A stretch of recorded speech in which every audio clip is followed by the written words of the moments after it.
Now let's talk about what really happened to Joseph in Egypt. But before we get into it, don't forget to hit that like button so you don't miss any of our awesome videos. Also, stick around until the end because we have an amazing video for you that you won't want to miss. Most people believe that Joseph, who is one of the most important figures in the Bible, was sold by his brothers into slavery in Egypt and rose to become a powerful official in the Egyptian government after interpreting a dream for Pharaoh. However, this is not entirely true, and there are many shocking details that are left out of the story. In this video, we will explore the truth behind Joseph's story and reveal some fascinating insights that will surprise you. So buckle up and get ready to learn more about Joseph and Egypt than you ever thought possible.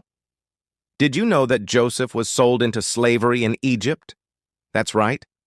In Genesis chapter 37, it tells the story of how Joseph's jealous brothers stripped him of his colorful coat and threw him into a pit.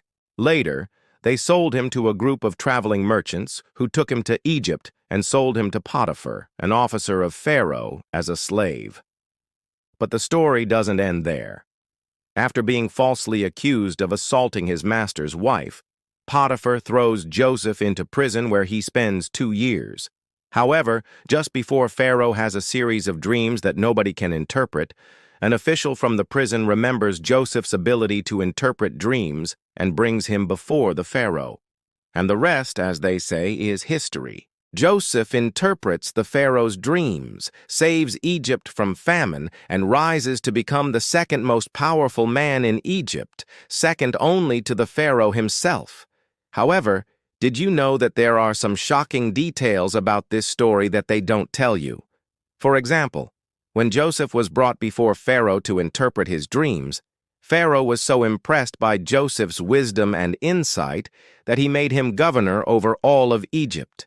This meant that Joseph was put in charge of managing Egypt's resources and making sure that the country was prepared for the coming famine. But Joseph didn't just sit in an office and collect a paycheck. He rolled up his sleeves and got to work. He traveled all over Egypt, inspecting granaries and storehouses, and he made sure that food was stored in the proper amounts so that Egypt would be able to weather the famine that was on its way. Joseph's hard work and dedication paid off. When the famine hit, Egypt was prepared and the people were able to survive without too much hardship. Now here's the kicker. In those days, it was customary for the Pharaoh to take one of his daughters and make her the chief administrator of all of Egypt. But Joseph wasn't just any old administrator. No, sir, he was special. He was so special that the Pharaoh decided to give him his daughter's hand in marriage and make him the new Pharaoh of Egypt. Now that's a promotion if I've ever seen one. But wait, there's more. Joseph also had 2 sons, Ephraim and Manasseh, who the Pharaoh also decided to make Egyptians. He even went as far as to give them land and titles, making them members of the royal family. Can you believe it? A slave who was falsely imprisoned is now the most powerful man in Egypt, with all the power and prestige that comes with it. And he even gets to marry the Pharaoh's daughter and have his own kids who are considered Egyptians. Now that's a storybook ending if I ever heard one. Okay, so that was a lot to take in. Let's break it down a bit. First of all, it's important to remember that slavery was a brutal and inhumane institution, plain and simple. There is no way to sugarcoat it or make it seem like anything other than a terrible thing. However, in the story of Joseph, we see a glimmer of hope. Even though Joseph was sold into slavery, he was able to use his talents and intelligence to rise above his circumstances and eventually become the second most powerful man in Egypt.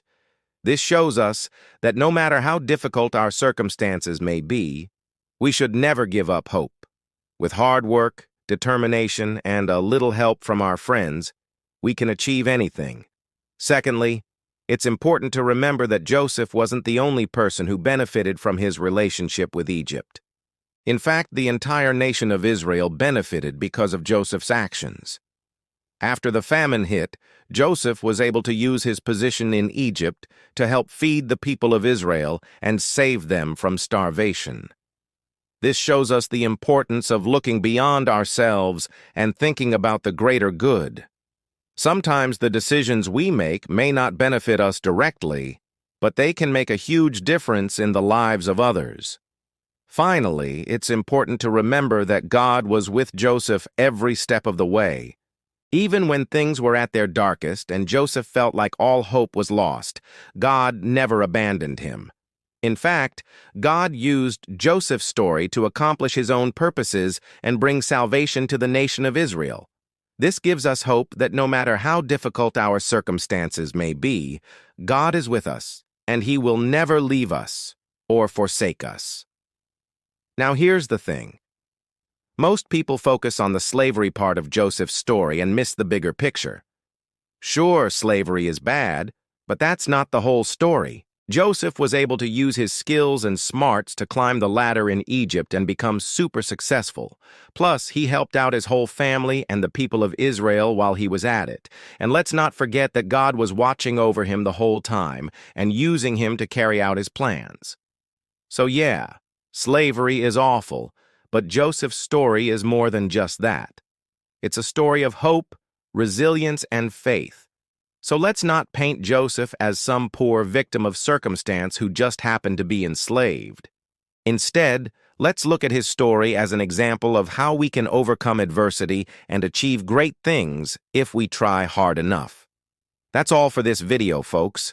We hope you enjoyed learning about the amazing story of Joseph and all the crazy twists and turns that it took. Remember, even if life throws you some serious curveballs, you can still come out on top if you keep your head up and your eyes on the prize. Thanks for watching, and we'll see you next time. All right, now it's time for the bonus video you've been waiting for. But before we get into it, don't forget to hit that thumbs up button if you haven't already. Trust me, you won't regret it. Let's talk about the real reason why Joseph was sent to jail. As we all know, Joseph was a talented young man who was gifted in the area of interpreting dreams. This made him a valuable asset to the Egyptian government, and the Pharaoh kept him close as a result. However, trouble started brewing when Joseph's master, Potiphar, came home early and saw Joseph alone with his wife. Now, this is where things get a little tricky because we're not exactly sure what happened in that fateful moment. All we know is that Potiphar's wife didn't exactly appreciate Joseph being alone in her presence. She tried to seduce him, but Joseph, being the righteous young man that he was, resisted her advances. Unfortunately, she wasn't taking no for an answer, and things got a little heated. She grabbed onto Joseph's coat and wouldn't let him go. So in a moment of desperation, Joseph ran away, leaving his coat behind. This is where the story takes a turn for the worst. When Potiphar found out about the incident, he immediately assumed the worst. He didn't believe Joseph's side of the story and threw him into jail without a second thought. From there, Joseph spent 2 years in prison before being summoned by the Pharaoh to interpret his dreams. But, hey, sometimes you just can't win. Am I right? Well, folks, that's a wrap on today's bonus video. We hope you enjoyed getting to know the real reason why Joseph was thrown in jail. Remember, sometimes things aren't always as they seem, and it pays to keep your wits about you. Thanks for tuning in, and we'll see you next time.